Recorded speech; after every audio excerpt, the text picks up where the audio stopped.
I'm Margot Politis. Welcome to Study English, IELTS preparation. Today we're going to look at paragraphs. But what's a paragraph?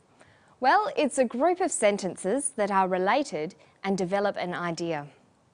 You need to use paragraphs in any formal writing you do, especially in the IELTS writing test. Let's listen to a weather expert talking about clouds, and then we'll look at how a paragraph works. Clouds have two effects. Now, clouds obviously decrease the amount of incoming radiation, that is heating, from the sun. That then affects how many more clouds form. It affects how hot it gets in the daytime. At the same time, clouds at night time prevent radiation or heat escaping from the Earth.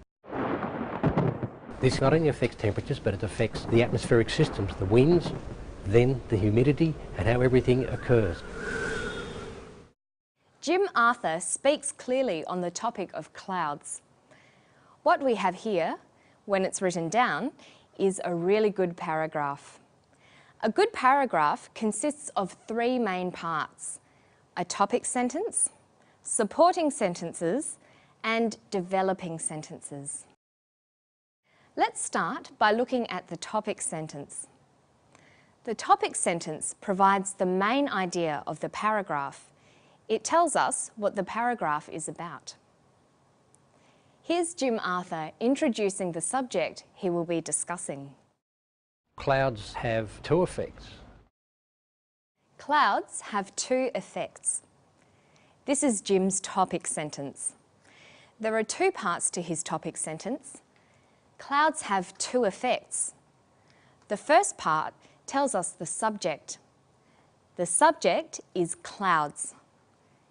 The second part tells us the controlling idea. The controlling idea is that clouds have two effects. This is what the rest of the paragraph will discuss. Let's listen to Jim discussing the effects. Now, clouds obviously decrease the amount of incoming radiation, that is heating, from the sun. In his second sentence, Jim states one of the effects of clouds that relates to and supports the topic sentence. Clouds decrease the amount of incoming radiation. This sentence is called a supporting sentence. Listen to him continue. That then affects how many more clouds form. It affects how hot it gets in the daytime. These two sentences further develop or support the idea expressed in the supporting sentence. They're called developing sentences. Developing sentences provide examples, back up, explain, illustrate, or clarify the point made in the supporting sentence. Listen to the next sentence in the paragraph.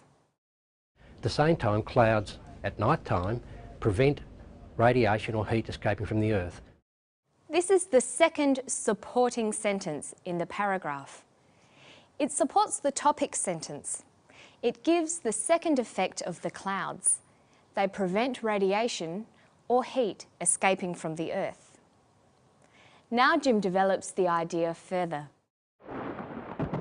This not only affects temperatures, but it affects the atmospheric systems, the winds, then the humidity, and how everything occurs. Jim clarifies the information in a developing sentence.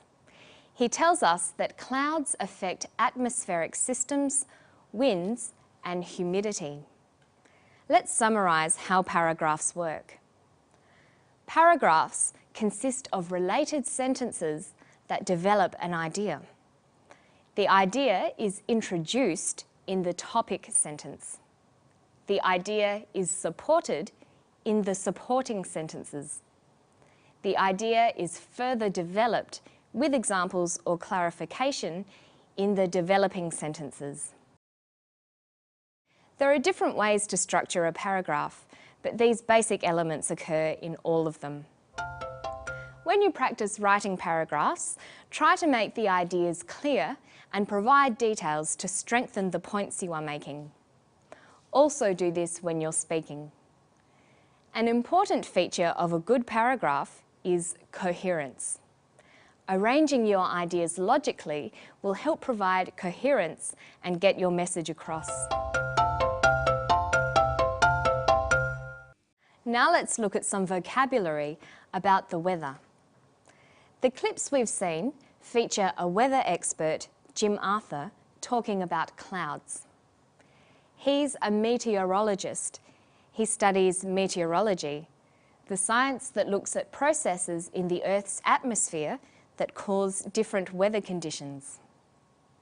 Jim works in Darwin, the capital of the Northern Territory in Australia. Let's listen to him talk about the particular weather conditions around Darwin. Around Darwin we get tropical cyclones because we're close to that hot water to the north of us. We also get continental thunderstorms which come off the land, very violent thunderstorms with a mixture of hot arid dry air and hot humid air. We get monsoons, classic monsoons, where the northwest monsoons come in for weeks on time. Jim mentioned 3 words describing weather: cyclones, thunderstorms, and monsoons. These words describe severe and in some cases violent weather conditions. A cyclone is a violent tropical storm or hurricane. A thunderstorm is a storm with thunder and lightning. A monsoon is a period of heavy rains and the wind that brings those rains. Many words used in English originally came from other languages. We use them so often that we no longer regard them as foreign. Let's look at some weather words we've borrowed. Cyclone is from a Greek word. Monsoon is a Portuguese word. Typhoon, which is a tropical cyclone or hurricane, is from the Chinese taifeng, meaning extreme wind. Tsunami, a large destructive wave caused by an earthquake, is from the Japanese word meaning harbour wave. A tornado is a violent windstorm that circulates around a centre. It's from Spanish and it means turning storm.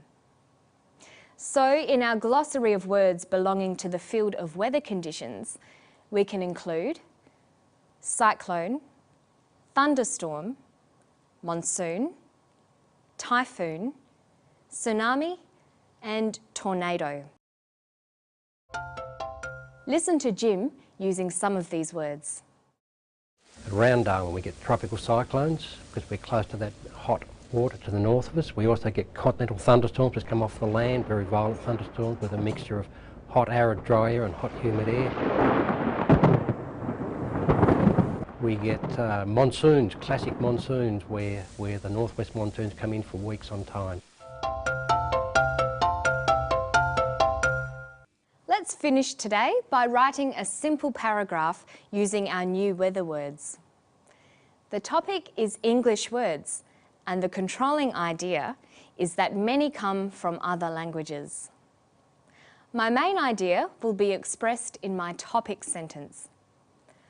Many words used in English originally came from other languages. My supporting sentence will add, we use them so often we no longer regard them as foreign.